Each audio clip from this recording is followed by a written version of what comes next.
এটা প্রবলেম হলো আপনার ক্যামেরা আসে না। আচ্ছা আচ্ছা। এখন ক্যামেরা আসে না আর সাউন্ড আসে না। এটা আমরা সিপিইউটা খুলছি, দেখতেছেন এমআই, স্যামসাং, তারপর ওপ্পো, দেখবেন চালাতে চালাতে হঠাৎ করে অফ হয়ে গেছে, ক্যামেরা চলে গেছে, সাউন্ড চলে গেছে। এগুলো আমাদের শপে নিয়ে আসলে আমরা করে দেবো। তারপর দেখা যায় স্যামসাংগুলোতে টাচও কাজ করে না, পোকো এক্স2 দেখা যায় টাচ কাজ করে না। এই সিপিইউটার প্রবলেম হয়। এই সিপিইউটা আমরা এভাবে খুলে আবার রিভলভ করে দিই। এই ছোট্ট একটা জিনিস। হ্যাঁ, ছোট্ট একটা জিনিস। দেখেন এখানে দেখা যাচ্ছে বড় করে। হ্যাঁ, এই মনিটরে দেখা যাচ্ছে না? হ্যাঁ, মনিটরে দেখা যাচ্ছে। আমার হাতে যেটা দেখতেছেন, এটার ডিসপ্লেটা ভালো। আচ্ছা আচ্ছা। এই আপার গ্লাসটা ভাঙে গেছে, এই যে উপরে গ্লাসটা, এই উপরে গ্লাসটা ভাঙে গেছে। আচ্ছা।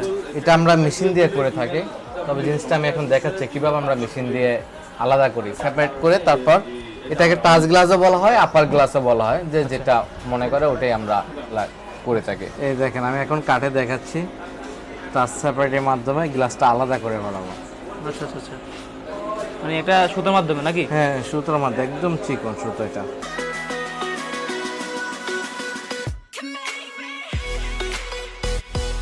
দেখা যাচ্ছে আমরা আলাদা করার পরে এখন আমরা নতুন গ্লাসটা লাগাবো। অনেকে টাচ বুঝে অথবা গ্লাস বুঝে, এই জিনিসটা হলো এই আলাদা, আর এলো ডিসপ্লেটা। ডিসপ্লে এখন দুটোটা আমরা অ্যাটাচ করবো মেশিনের মাধ্যমে। এই যে বেরিয়ে গেছে নাকি? হ্যাঁ, এবার কি কমপ্লিট? হ্যাঁ কমপ্লিট। এখন বাইরে গেল, এখন এখানে সব বাবেল দেখা যাচ্ছে, বাবেল। আচ্ছা, বাবেলটা এখন আমরা রিমুভ করব। রিমুভ করবেন? হ্যাঁ। আচ্ছা, এখন কি মেশিনে রিমুভ করবেন মূলত? বাবেল যেটা দিয়ে রিমুভ করে ওটা মেশিন আছে আলাদা আমাদের। আচ্ছা, বাবেল রিমুভ। হ্যাঁ, এটা দিয়ে আমরা ওসিয়াও লাগাই, বাবেলও রিমুভ করি, অ্যাটাচ আছে এবং আলাদাও আছে। এখানে এটা বাবেল রিমুভ দিয়েছিলাম। এখন দেখেন কোনো বাবেল নাই, একদম ক্লিয়ার, একবারে ক্রিস্টাল ক্লিয়ার। হ্যাঁ একদম ক্লিয়ার। আইফোন 8 পর থেকে হয় যে ব্যাক গ্লাসটা খুলতে হয় যে লেজার মেশিন দিয়ে। আমাদের কাছে লেজার মেশিন আছে, আমরা লেজার মেশিনে কাটিং করে দেখাচ্ছি।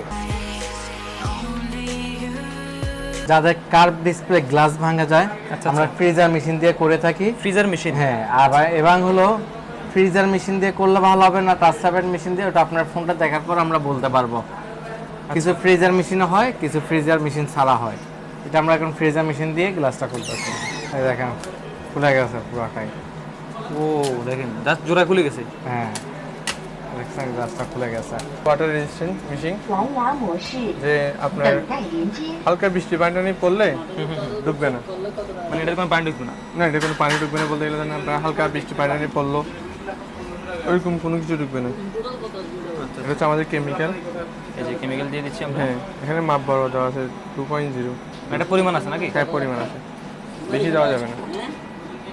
এই যে পরিমাণটা দিয়ে দিচ্ছি।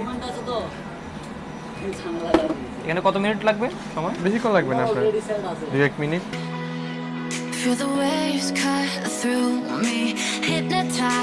আমাদের থেকে সার্ভিস নিলেই আপনার নেনো ফুটিং ওয়াটার রেজিস্ট্যান্টটা হলো একদম ফ্রি। একদম ফ্রি? একদম ফ্রি, কারণ আপনার ফোনটাকে খোলা ফিটিং করা হবে, বা ডিসপ্লে কাজ করছেন বা সিপিইউর কাজ করছেন, যেটাই করেন না কেন কাজ, ওয়াটার রেজিস্ট্যান্টটা ফ্রি করে নিতে পারবেন আমাদের থেকে। আর আমাদের হলো আপনার ফেসবুক পেজ আছে রিম টেলিকম নামে, ওটা আপনারা ভিজিট করতে পারেন। আমাদের সিপিইউর কাজ, নেটওয়ার্ক ইস্যু, অনেক কাজ আছে ওখানে দেওয়া, ওটা আপনারা দেখে নিতে পারেন।